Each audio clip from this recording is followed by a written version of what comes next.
ರಾಜ್ಯ ಸಚಿವರಾಗಿ ಅಧಿಕಾರ ಸ್ವೀಕರಿಸಿದ ಬಳಿಕ ಮೊದಲ ಬಾರಿಗೆ ದೆಹಲಿಗೆ ಭೇಟಿ ನೀಡಿದ ಸಚಿವ ಅಜಯ್ ಸಿಂಗ್ ಎಐಸಿಸಿ ಅಧ್ಯಕ್ಷ ಹಾಗೂ ಹಿರಿಯ ಕಾಂಗ್ರೆಸ್ ನಾಯಕ ಮಲ್ಲಿಕಾರ್ಜುನ್ ಖರ್ಗೆ ಅವರನ್ನ ಭೇಟಿಯಾಗಿ ಆಶೀರ್ವಾದವನ್ನ ಪಡೆದಿದ್ದಾರೆ.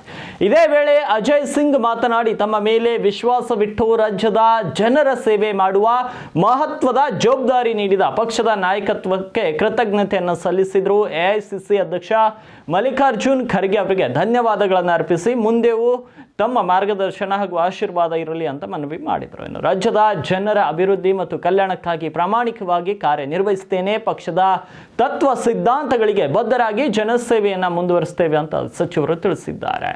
ವಚನ ಸ್ವೀಕಾರ ಮಾಡಿದ ನಂತರ ನಾನು ದೆಹಲಿಗೆ ಬಂದು ನಮ್ಮ ಅಖಿಲ ಭಾರತ ಕಾಂಗ್ರೆಸ್ ಸಮಿತಿಯ ಅಧ್ಯಕ್ಷರು ನಾಯಕರಾಗಿರುವಂತಹ ಸನ್ಮಾನ್ಯ ಮಲ್ಲಿಕಾರ್ಜುನ್ ಖರ್ಗೆ ಸಾಹೇಬರಿಗೆ ಬಂದು ನಾನು ಭೇಟಿಯಾಗಿ ಅವರಿಗೆ ನಾನು ಅವರ ಆಶೀರ್ವಾದವನ್ನು ಪಡ್ಕೊಂಡೆ.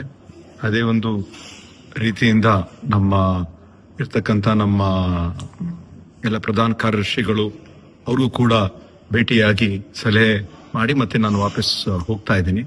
ಎಲ್ಲರ ಒಂದು ಮಾರ್ಗದರ್ಶನ ಇರಬೇಕು ಅಂತ ನಾನು ಬಂದಿದ್ದೇನೆ.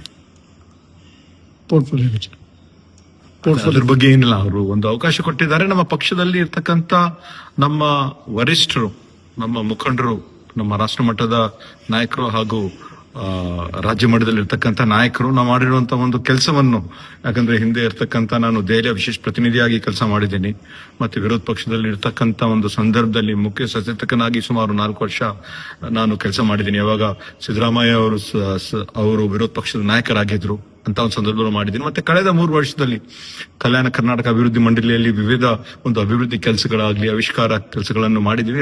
ಎಲ್ಲವನ್ನು ಗಮನದಲ್ಲಿ ಇಟ್ಕೊಂಡು ಒಂದು ಜವಾಬ್ದಾರಿಯನ್ನು ಕೊಡ್ತಾರೆ. ಅವ್ರು ಏನ್ ಕೊಟ್ಟರು ನಾನು ನಿಭಾಯಿಸಕ್ಕೆ ಸಿದ್ಧನಾಗಿದ್ದೀನಿ.